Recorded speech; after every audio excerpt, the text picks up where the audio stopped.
Hello students, आज मैं बात करूंगा different type of ionic solids के बारे में और उसमें जो वॉइड्स क्रिएट होते हैं, चाहे वो ऑक्टाहेड्रल वॉइड्स हों या टेट्राहेड्रल वॉइड्स हों, उनकी लोकेशन के बारे में और उनके रेडियस रेशियो के बारे में। तो let us start with the rock salt structure, the structure of NaCl। The first point is,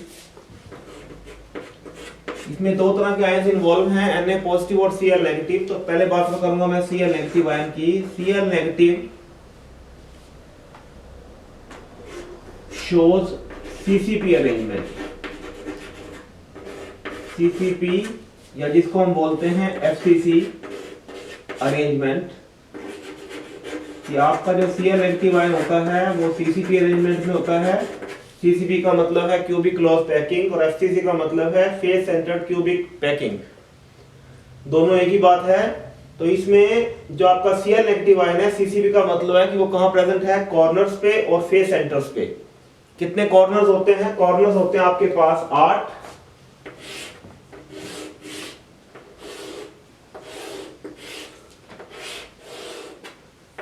ये मैंने क्यूब बना लिया। इसके बॉटम पे 4 क्लोराइड आयन पड़े हुए हैं और एक रूफ पे 4 आयन हैं कॉर्नर्स पे। ये आपके पास है क्लोराइड आयंस। और इसके अलावा कॉर्नर्स के अलावा जो क्लोराइड आयन है वो कहां पे, आपके फेस सेंटर्स पे। फेस सेंटर्स आपके पास हैं 6, 4 तो दीवारें होगी, एक फ्लोर और एक आपकी होगी रूफ, उसके सेंटर पे है। तो मैं केवल एक ही दिखा रहा हूं यहाँ पे सिंप्लिसिटी के लिए। ये आपका भी क्लोराइड आयन पड़ा हुआ है। तो ये तो आपके पास अरेंजमेंट हो गया क्लोराइड आयन का। अब हम बात करेंगे दूसरा जो आयन इन्वॉल्व है उसके अंदर, वो है आपके पास Na positive. Na positive occupy all the octahedral voids, occupy all octahedral voids, octahedral voids. अब पहली बात, ऑक्टाहेड्रल वॉइड्स होती क्या हैं? ऑक्टाहेड्रल वॉइड्स का मतलब ये है कि अगर जो आपके पास 6 स्फीयर्स हैं, 6 स्फीयर्स हैं और वो ऑक्टाहेड्रल अरेंजमेंट के अंदर हैं, उनमें जो वैकेंट स्पेस बनता है उसको हम क्या बोलते हैं? Octahedral voids. ये आपके पास मान लो 4 स्फीयर्स हैं, एक स्फीयर इसके ऊपर की तरफ है और एक स्फीयर जो है रियर साइड में है, बैक साइड में है।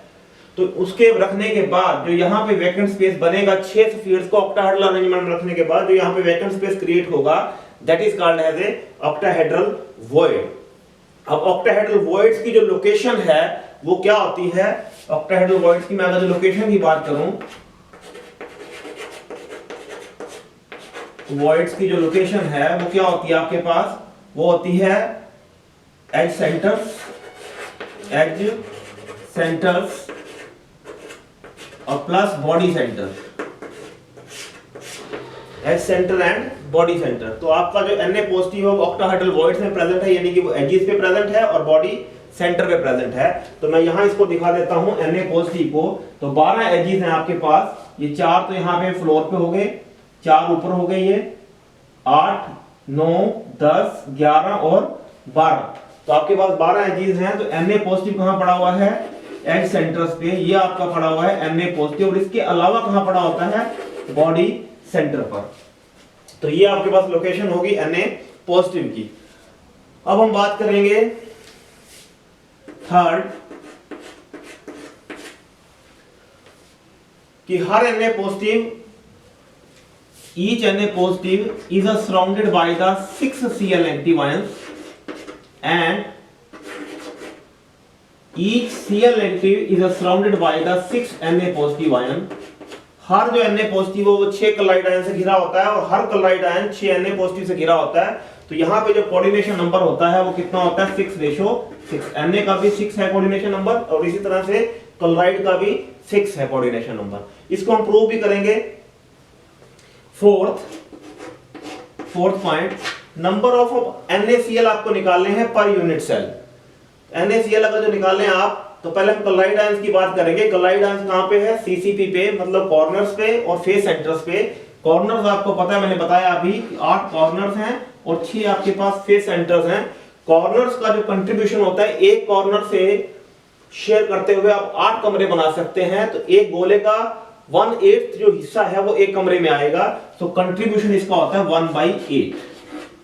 और 6 आपके पास क्या है, फेस सेंटर, ये आपका एक फेस है कमरे का, एक दीवार, तो इसको शेयर करते हुए केवल 2 ही कमरे पॉसिबल हैं, तो ये वाला कमरा जिसमें हम खड़े हैं, और एक जो उसके रियर साइड में कमरा बनेगा वो वाला, तो इसका जो कंट्रीब्यूशन होता है वो होता है 1/2।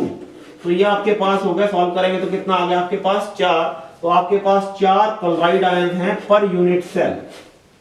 अब मैंने बात करी कि ऑक्टाहेड्रल वॉइड्स की, कि सॉरी Na पॉजिटिव की, तो Na पॉजिटिव आपका कहां पे है, ऑक्टाहेड्रल वॉइड्स में, तो ऑक्टाहेड्रल वॉइड्स भी कितने क्रिएट होंगे, जितने आयंस आप अरेंज करते हैं उतनी ही ऑक्टाहेड्रल वॉइड्स क्रिएट होती हैं। इसको हम प्रूव भी करेंगे कि कैसे।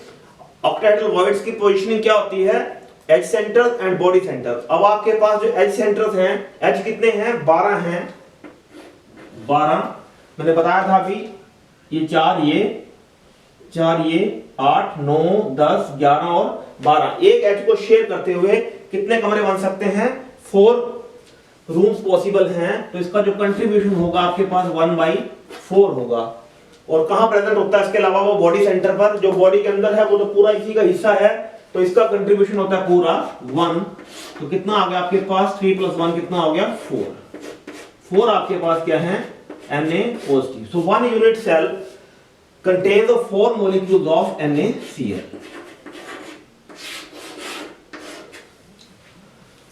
अब यहां पे कोऑर्डिनेशन नंबर 6:6 है, तो ये 6:6 में इन दोनों आयंस का जो रेशियो होगा, ratio of the radius of the cation to anion, वो कितना होगा वो भी हम कैलकुलेट करके देखते हैं।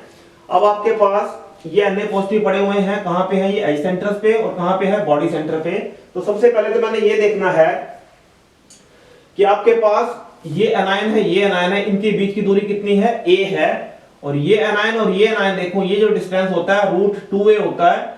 तो ये जो 2 एनायंस हैं वो कंपैरेटिवली नजदीक हैं, और ये वाले जो एनायंस हैं वो दूर हैं। इसका मतलब ये वाले एनायंस आपस में टच करेंगे, जो डिस्टेंस कम होगा वो एनायंस टच करेंगे। तो ये वाले एनायंस आपस में टच कर रहे हैं, तो ये डिस्टेंस कितना बन गया, ये डिस्टेंस बन गया, 2 स्फीयर्स हैं, इसकी रेडियस मान ली मैंने कितनी है, r नेगेटिव, तो 2 times the radius of anion is equal to कितना हो गया, पूरा कितना होता है डिस्टेंस, ये √2a, तो ये हो गया a/√2। और या हम कह सकते हैं कि r नेगेटिव जो आपके पास हो गया वो हो गया a/2√2 रेडियस ऑफ एनायन।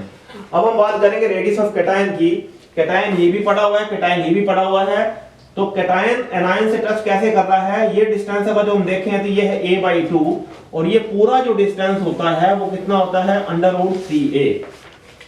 तो ये a/2 है, और यहां से लेकर यहां तक का डिस्टेंस है √3/2a। तो ये वाला डिस्टेंस नेचुरल है, कम है, तो इसके बीच का डिस्टेंस यानी कि एक कैटायन और एक एनायन टच कर रहा है, तो ये डिस्टेंस आपके पास हो गया कितना, a/2। अब इन दोनों को सॉल्व करेंगे, इक्वेशन 1 और इक्वेशन 2।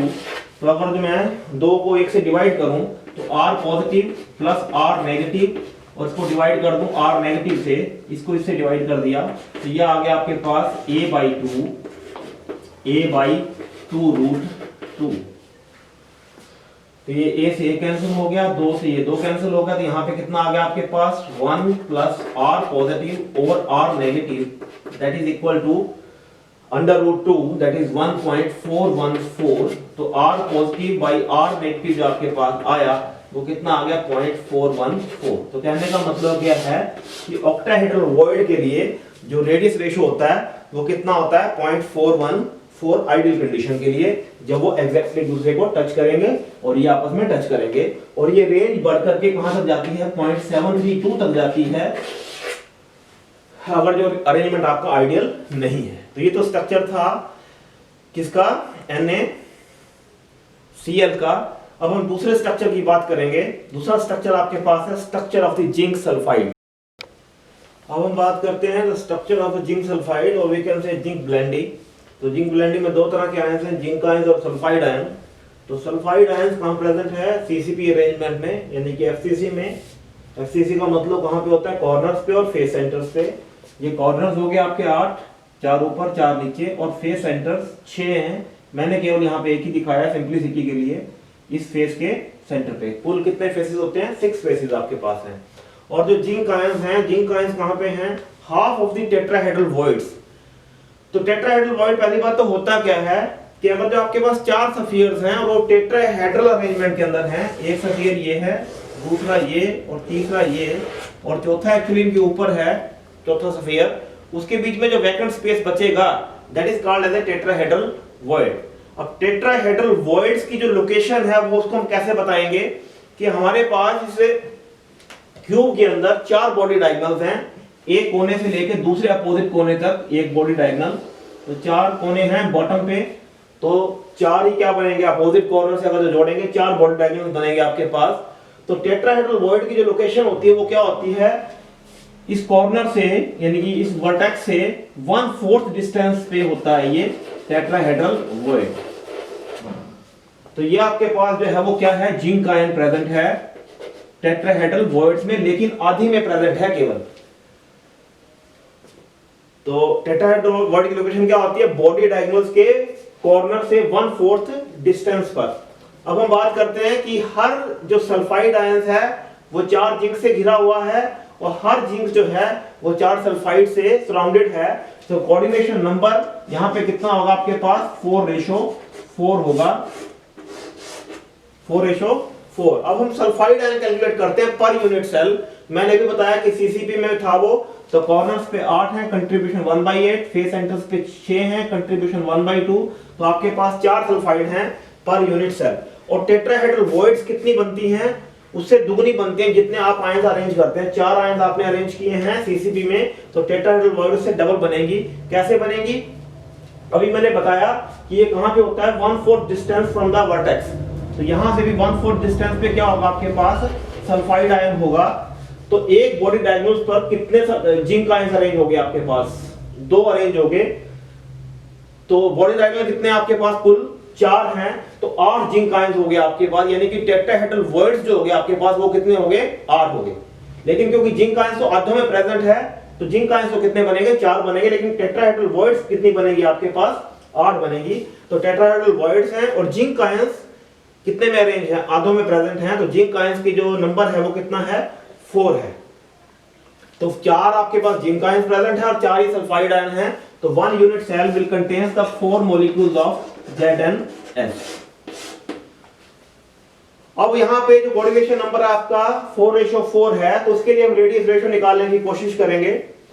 तो ये आपके पास एक सल्फाइड है, ये दूसरा सल्फाइड है। इनके बीच का डिस्टेंस कितना दिख रहा है आपको? A दिख रहा है। जबकि ये सल्फाइड और ये सल्फाइड, ये इसके बीच का जो डिस्टेंस है यहां से लेकर के यहां तक का डिस्टेंस ये है आपके पास A/√2। तो नेचुरल है ये वाला डिस्टेंस कम है और ये वाला डिस्टेंस ज्यादा है। तो टच कौन से कर रहे होंगे? ये वाले आयन आपस में टच कर रहे होंगे। तो ये एनायन की रेडियस 1 और ये दूसरे एनायन की रेडियस दोनों टच कर रहे हैं। तो 2 times the radius of anion is equal to कितना हो गया आपके पास? A/√2, क्योंकि ये पूरा डिस्टेंस कितना होता है? √2a। तो रेडियस ऑफ एनायन आपके पास आ गया कितना है? A/√2। R नेगेटिव आपके पास आ गया फिर यहां से A/2√2। अब हम देखते हैं कि हम बात करें कैटायन की, तो कैटायन तो आपका पड़ा ही कहां पे है? टेट्राहेड्रल वॉइड में पड़ा हुआ है। और इसकी पोजीशनिंग मैंने आपको तो भी बताई है कि ये कॉर्नर से 1/4 डिस्टेंस पे है बॉडी डायगोनल के। तो बॉडी डायगोनल की लेंथ कितनी होती है? √3a। तो ये 1/4 पे है, तो ये डिस्टेंस कितना हुआ? √3a/4। तो ये हुआ √3a/4। और ये इसमें कौन से स्फीयर टच कर रहे हैं? एक एनायन टच कर रहा है और एक कैटायन टच कर रहा है ये। तो ये हो गया आपके पास radius of the cation plus radius of anion, that is equal to √3a/4। अगर दोनों को हम सॉल्व करें यहां पे, तो करो यहां पे 2/1 कर दें। अगर जो डिवाइड 2/1, तो R positive plus R negative by R negative is equal to कितना आ गया आपके पास? √3a/4 divided by A/2√2। तो यहां से आपके पास A से A कैंसिल हुआ, ये 2 से कैंसिल हुआ, तो कितना आ गया आपके पास? इसको सॉल्व करें तो 1 plus R positive over R negative is equal to आ गया आपके पास √3/√2। और R पॉजिटिव और R नेगेटिव के लिए जब इसको सॉल्व करेंगे आप, तो ये वैल्यू आपके पास आएगी 0.225। तो यहाँ से आपने रेडियस रेशो भी निकाल लिया कि रेडियस रेशो जो टेट्राहेड्रल वॉइड के लिए जो रेडियस रेशो होता है वो कितना होता है आपके पास 0.225 होता है, और ये जा सकता है 0.414 तक जा सकता है ये, अगर जो आपकी कंडीशन आइडियल नहीं है कि जब उनमें जो टच जो वो कर रहे हैं वो एग्जैक्टली आइडियल कंडीशन में टच नहीं कर रहे, एग्जैक्टली वो टच नहीं कर रहे, थोड़ा बहुत उसमें डेविएशन है, तब ये रेंज बढ़ करके कहां से तक पहुंच सकती है, ये 0.414 तक पहुंच सकती है। नेक्स्ट अब हम बात करेंगे the structure of caesium chloride. अब हम बात करते हैं the structure of the caesium chloride. तो सीजियम क्लोराइड में जो आपका क्लोराइड आयन है that is present in the simple cubic arrangement, यानी केवल ये कॉर्नर्स पे प्रेजेंट है। तो ये आपके क्लोराइड आयन हैं, कॉर्नर्स आपको पता है 4 बॉटम पे हैं और 4 रूफ पे हैं अपर साइड में, और जो सीजियम है वो आपका प्रेजेंट है क्यूबिक वॉइड के अंदर। क्यूबिक वॉइड का मतलब होता है कि 8 क्लोराइड से घिरा हुआ है ये, यानी कि वो बॉडी सेंटर पर प्रेजेंट है। ये आपका बॉडी सेंटर पर प्रेजेंट हो गया सीजियम आयन। तो क्योंकि क्यूबिक वॉइड के अंदर है तो हर जो सीजियम आयन है वो 8 क्लोराइड से सराउंडेड है, और हर क्लोराइड जो है वो 8 सीजियम से सराउंडेड है। तो कोऑर्डिनेशन नंबर इस केस में दोनों का, सीजियम का भी और क्लोराइड का भी कितना होगा, 8:8। और अगर हम बात करें इसके सीजियम आयंस की या क्लोराइड आयंस की पर यूनिट सेल, तो क्लोराइड आयंस आपको पता है कि कहां प्रेजेंट हैं, कॉर्नर्स पे हैं, तो कंट्रीब्यूशन होता है 1/8। तो पर यूनिट सेल एक क्लोराइड आयन प्रेजेंट है, और क्योंकि सीजियम बॉडी सेंटर पर है तो फुल कंट्रीब्यूशन है इसका। तो सीजियम भी आपके पास क्या हो गया, 1 हो गया, because of presence in the at the body centre. तो 1 unit cell will contain the 1 molecule of caesium chloride. अभी क्यूबिक वॉइड में प्रेजेंट है, यानी कोऑर्डिनेशन नंबर इसका 8 है, तो इसके लिए हम रेडियस रेशो निकालते हैं। तो क्लोराइड आयंस ये प्रेजेंट हैं, तो नेचुरल है सबसे जो नियरेस्ट डिस्टेंस है यही है आपका। तो 2 आयंस टच कर रहे हैं, तो 2r नेगेटिव कितना हो गया आपके पास, that is equal to a, या हम कह सकते हैं कि r नेगेटिव कितना हो गया आपके पास, a/2। सीजियम आपका बॉडी सेंटर पर है, ये आपका सीजियम आयन हो गया। तो नियरेस्ट डिस्टेंस ये बॉडी डायगोनल हो गया आपका। बॉडी डायगोनल की लेंथ कितनी होती है, √3a। तो मिड में प्रेजेंट है क्योंकि, तो ये डिस्टेंस कितना हो गया, √3/2a। तो आपके पास हो गया ये ये एनायन और ये कैटायन। तो radius of the cation plus radius of the anion, and that is equal to √3a/2। Equation 1, 2 और 2 को अगर हम 1 से डिवाइड करेंगे तो कितना आएगा आपके पास, r positive plus r negative upon r negative is equal to √3a/2 divided by a/2। ये से कैंसिल हुआ, 2 से 2 कैंसिल हुआ, तो यहां से आपके पास 1 प्लस r पॉजिटिव और r नेगेटिव, ये आ गया 1.732। तो r पॉजिटिव और r negative that is equal to 0.732। तो अगर जो आपका कोऑर्डिनेशन नंबर जो है वो 0.732 है, तो आपका जो रेडियस रेशियो 0.732 है, तो आपका कोऑर्डिनेशन नंबर कितना होगा, 8 होगा। और अगर जो एक्सीड करता है ये 1 तक जाता है, तब भी कोऑर्डिनेशन नंबर तो 8 ही रहेगा, लेकिन उसमें थोड़ा डेविएशन आ जाएगा। तो अब हमने 3 तरह के वॉइड्स के रेडियस रेशियो निकाले कि एक तो क्या, r positive by r negative, अगर जो आपका किस रेंज के अंदर है, 0.225 से 0.414 के बीच में, 0.414 से वो लाई करता है 0.732 के बीच में, और 0.732 से वो लाई करता है 1 के बीच में। ये निकाले अभी हमने आइडियल कंडीशन के लिए रेडियस रेशियो। तो इस केस में कोऑर्डिनेशन नंबर कितना होता है, 4, इसमें 6 और इसमें कितना होता है 8 के लिए मैंने अभी निकाला है 0.732। तो आइडियल कंडीशन में आपका रेडियस रेशियो रहेगा कोऑर्डिनेशन नंबर 4 के लिए, 6 के लिए ये रहेगा रेडियस रेशियो, और 8 के लिए जो रेडियस रेशियो रहेगा वो कितना रहेगा, 0.732। अब हम बात करते हैं the structure of the fluoride. Structure of fluoride,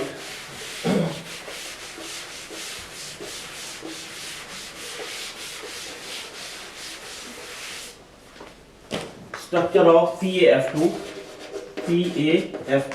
तो पहला पॉइंट इसके अंदर आपके पास है, जो कैल्शियम आयन है वो प्रेजेंट है किसमें, CCP में, या हम कह सकते हैं FCC में। इसका मतलब आपको पता ही है कहाँ पे है ये, कॉर्नर्स पे और फेस सेंटर्स पर। दूसरा जिंक सल्फाइड की तरह ही स्ट्रक्चर है ये, लेकिन यहाँ पे जो फ्लोराइड आयन आपका है वो सारी की सारी टेट्राहेड्रल वॉइड्स में प्रेजेंट है। Occupy all the tetrahedral voids, all tetrahedral voids. उसमें क्या था आपके पास, जो जिंक आयंस थे वो आधी टेट्राहेड्रल वॉइड्स में थे, अल्टरनेट टेट्राहेड्रल वॉइड्स में थे, जबकि यहाँ पे फ्लोराइड आयन सभी की सभी टेट्राहेड्रल वॉइड्स को ऑक्यूपाई कर रहा है। तीसरा पॉइंट हो गया आपका, क्योंकि ये सभी को ऑक्यूपाई कर रहा है तो इसका मतलब जो कैल्शियम है वो आपका 8 फ्लोराइड से घिरा होगा, और हर फ्लोराइड जो है वो घिरा होगा आपका 4 कैल्शियम से, 4 कैल्शियम आयन से। तो इस केस में जो कोऑर्डिनेशन नंबर होगा आपका 8:4 आएगा। और अगर जो हम नंबर ऑफ आयंस कैलकुलेट करना चाहें पर यूनिट सेल, तो कहां पे प्रेजेंट है वो, कैल्शियम आयंस की बात करूं तो क्योंकि वो CCP में है, तो CCP का मतलब 8 कॉर्नर्स पे और 6 फेस सेंटर्स पे। कंट्रीब्यूशन इसका 1/8 होता है और इसका होता है आपका 1/2। तो कैल्शियम आयंस कितने आ गए आपके पास, 4। तो टेट्राहेड्रल वॉइड्स कितनी बनेगी, टेट्राहेड्रल वॉइड्स की लोकेशन मैं पहले ही बता चुका हूं कि बॉडी डायगोनल्स पे 4 बॉडी डायगोनल्स होते हैं और एक बॉडी डायगोनल पे वर्टेक्स से 1/4 डिस्टेंस पर होता है टेट्राहेड्रल वॉइड। तो टेट्राहेड्रल वॉइड्स जो होती हैं वो डबल बनती हैं किसका, जितने आयंस को आपने अरेंज किया है CCP में। तो 4 आयंस आपने अरेंज किए CCP में, तो टेट्राहेड्रल वॉइड्स क्या बनेगी, 8 बनेगी। और 8 का मतलब फ्लोराइड आयन भी सभी टेट्राहेड्रल वॉइड्स में है, क्योंकि तो नंबर ऑफ जो फ्लोराइड आयन बनेंगे वो भी कितने बनेंगे, 8। तो इससे क्या पता लगा आपको कि 4 कैल्शियम आयन है और 8 फ्लोराइड आयन है।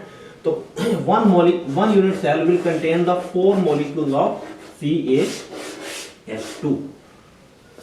इसके साथ ही एक जो इसका उल्टा स्ट्रक्चर है जिसको हम क्या बोलते हैं, Na2O, एंटी फ्लोराइड स्ट्रक्चर। ये आपके पास था फ्लोराइड स्ट्रक्चर, और ये आपका हो गया एंटी फ्लोराइड, इसका बिल्कुल उल्टा एंटी फ्लोराइड।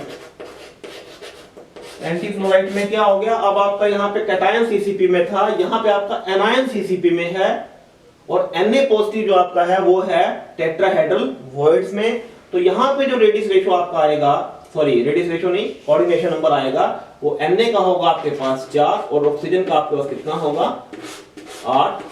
बाकी सारा कुछ सेम है। यहाँ पे ऑक्साइड आयंस किस में है, CCP में। Na पॉजिटिव किस में है, सारी के सारी टेट्राहेड्रल वॉइड्स में। हर Na पॉजिटिव घिरा हुआ है 4 ऑक्साइड से और हर ऑक्साइड घिरा हुआ है 8 Na पॉजिटिव से। तो कोऑर्डिनेशन नंबर इस केस में कितना होगा, 4:8 होगा। इसी तरह से जो ऑक्साइड आयन आपके पास होंगे वो कितने आएंगे आपके पास, 4। और Na पॉजिटिव क्योंकि टेट्राहेड्रल वॉइड्स में है, टेट्राहेड्रल वॉइड्स बनेंगे आपके पास 8, तो Na पॉजिटिव भी कितने बनेंगे, 8। So 1 unit cell will contain the 4 molecules of Na2O। अब मैंने यहाँ पे जो वॉइड्स की बात करी थी, मैंने टेट्राहेड्रल वॉइड की बात कर ली, ऑक्टाहेड्रल वॉइड की बात कर ली और क्यूबिक वॉइड की बात कर ली, और उसके लिए रेडियस रेशियो भी निकाल लिया। लेकिन एक वॉइड और बचता है आपके पास, कौन सा, ट्रायंगुलर वॉइड। तो मैं उसके बारे में बात कर लेता हूँ। ट्रायंगुलर वॉइड क्या होता है कि अगर जो आपके पास 3 स्फीयर्स हैं ट्रायंगुलर प्लेनर अरेंजमेंट के अंदर इस तरह से, और उसके बीच में जो वॉइड बनता है that is called as a triangular void. ये आपका कैटायन हो गया, सेंटर में जो पड़ा हुआ स्मॉल सा, और जो बाकी स्फीयर्स टच कर रहे हैं वो आपका क्या हो गए, एनायंस हो गए। तो इसके लिए भी रेडियस रेशियो निकाल लेते हैं आप। तो सेंटर ज्वाइन कर लेते हैं आप, यहां से लेकर के यहां तक, और ये परपेंडिकुलर ड्रा कर दिया आपने। तो ये क्योंकि इक्विलेटरल ट्रायंगल है तो ये एंगल कितने का हो गया आपके पास, ये एंगल हो गया 60 डिग्री का, सॉरी 30 डिग्री का। पूरा एंगल कितना है, 60 का, तो ये हाफ एंगल है तो कितना होगा ये 30 डिग्री का। ये इसमें क्या दिख रहा है आपको, बड़ा सा स्फीयर यानी कि रेडियस ऑफ एनायन। ये जो हाइपोटेन्यूज है इसमें एक आपके पास बड़ा सा स्फीयर है, एनायन है और एक कैटायन है, इस तरह से टच कर रहे हैं। तो ये डिस्टेंस कितना हो गया, r positive plus r negative. अब ये डिस्टेंस कितना है r, ये कितना है r positive by r negative. तो बेस कितना है आपका, बेस है आपका r नेगेटिव, और हाइपोटेन्यूज कितना है आपके पास, r positive plus r negative. तो बेस ओवर हाइपोटेन्यूज कितना होता है आपके पास, ये होता है आपके पास कोस, और कोस एंगल कितना है ये 30 का, तो कोस 30, कोस 30 इज √3/2, √3/2। 2, तो इसको अगर जब आप सॉल्व करेंगे तो आपका जो रेडियस रेशियो निकल के आएगा वो आएगा r positive by r negative, that comes out to be 0.155। तो सभी तरह के आपने यहाँ पे वॉइड का रेडियस रेशियो भी निकाल लिया। तो इस केस में कितना है ये 0.155। तो 0.155 से अगर जो 0.225 तक जाएगा तो कोऑर्डिनेशन नंबर आपका कितना रहेगा, 3 रहेगा। लेकिन परफेक्ट अरेंजमेंट कब होगा, जब ये रेडियस रेशियो 0.155 होगा। Thank you for watching the video. Please like and subscribe the channel. Thank you very much.